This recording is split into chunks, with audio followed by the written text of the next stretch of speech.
Ada sebahagian daripada kawan-kawan kita buat main-main pula. Dia kata, bila hadis Nabi SAW kata Tuhan turun ke langit dunia, turun tu macam mana? Kalau Tuhan turun, aras kosong ke? La ilaha illallah. Nabi SAW sebut begitu, kita terima je lah. Macam mana tu kita tak tahu. Yang disuruh kita bangun malam. Tapi ada golongan manusia, dia tak nak bangun malam tu, tak nak bincang pasal bangun malam tu. Dia pergi bincang aras kosong ke tak kosong. Dia ingat Tuhan ni macam mana? Sebab itu Ibn Rajab kata, kalau ada orang tanya soalan macam ni, tak layak dijawab pun. Kalau zaman Umar, dia ni layak untuk diambil tindakannya, dipukul dia.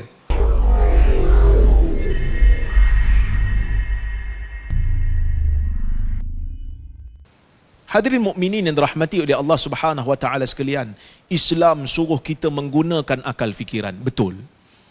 Tetapi akal fikiran yang Islam suruh kita guna ni bukanlah mutlak bebasnya.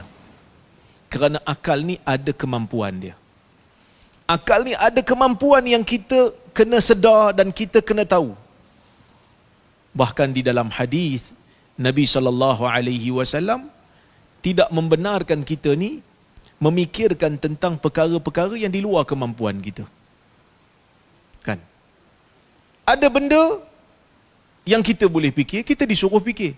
Ada benda yang kita tak mampu fikir, maka kita janganlah fikir. Golongan-golongan awal yang terlalu banyak menggunakan akal fikiran mereka adalah golongan Mu'tazilah. Mu'tazilah pakai akal maksimum. Sampai benda-benda gaib pun dia nak pakai akal. Maka apa saja yang bercanggah dengan akal dia, dia tak boleh terima. Maka mereka menolak azab kubur. Sebab apa? Sebab dia kata macam tak logik pada akal. Sedangkan azab kubur ni benda yang gaib, benda yang akal tak mampu fikir. Mereka menolak tentang riwayat-riwayat yang menceritakan tentang kita akan melihat Allah di hari kiamat. Kerana menurut akal mereka, bila nak tengok Allah, proses melihat perlu ada jarak, perlu ada cahaya, perlu ada arah. Jadi mereka tolak. Mereka takwil ila rabbiha muntazirah. Ayat yang kata ila rabbiha nazirah, dia takwil kepada muntazirah, menunggu balasan daripada Tuhan mereka, bukannya melihat. Bukan melihat kepada Tuhan. Sedangkan hadis Nabi SAW jelas mentafsirkan ayat Quran yang mengatakan kita akan melihat Tuhan. Innakum satarawna rabbakum yaumal qiyamah kama tarawna al-qamar lailatul badr. Kamu akan tengok Tuhan kamu di hari kiamat macam mana kamu tengok bulan purnama. Macam itulah kamu akan tengok Tuhan dari sudut jelasnya. Wala tudammuna fi ru'yatih. Kamu tak berebut untuk melihatnya. Kamu akan tengok pakat seorang sama je. Tengok jelas. Tapi mereka menggunakan akal fikiran maksimum sehingga mereka tersesat dan menolak hadis-hadis yang sahih. Sedangkan hadis dalam masalah melihat Tuhan ni sampai kepada hadis mutawatir, bahkan ayat Quran menyebutkan dengan jelas. Maka kita sebagai ahli sunnah wal jamaah, kita kena sedar dalam perkara-perkara yang gaib kita hanya terima. Allah Azza wa Jalla turunkan Quran, suruh kita fikir tentang kebesaran Allah. Betul? Allah Ta'ala suruh kita fikir, perjalanan alam ni Tuhan suruh tengok.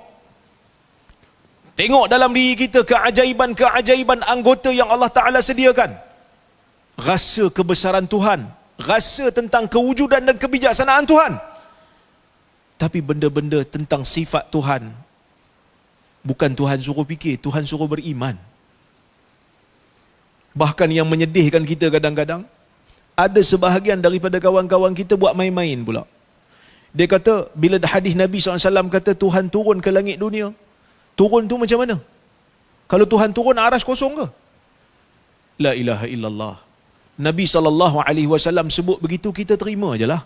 Macam mana tu kita tak tahu. Yang disuruh kita bangun malam. Tapi ada golongan manusia, dia tak nak bangun malam tu, tak nak bincang pasal bangun malam tu. Dia pergi bincang, aras kosong ke tak kosong. Dia ingat Tuhan ni macam mana? Sebab itu Ibn Rajab kata, kalau ada orang tanya soalan macam ni, tak layak dijawab pun. Kalau zaman Umar, dia ni layak untuk diambil tindakannya, dipukul dia oleh pemerintah. Diambil tindakan, mungkin dipenjara oleh pemerintah. Kerana pada zaman itu, ketika mana Nabi SAW membicarakan tentang hadis ni, Tak ada sahabat pun yang tanya, ya Rasulullah, macam mana turun tu? Aras kosong ke tidak masa Tuhan turun tu? Masuk ke dalam alam ke tidak? Bersatu dengan alam ke tidak? Dah dunia ni bulat. Dunia ni kan bulat. Pusing 1/3 malam kat sini, lepas habis kat sini kat sana pula. Habis tu Tuhan tak naik-naik ke?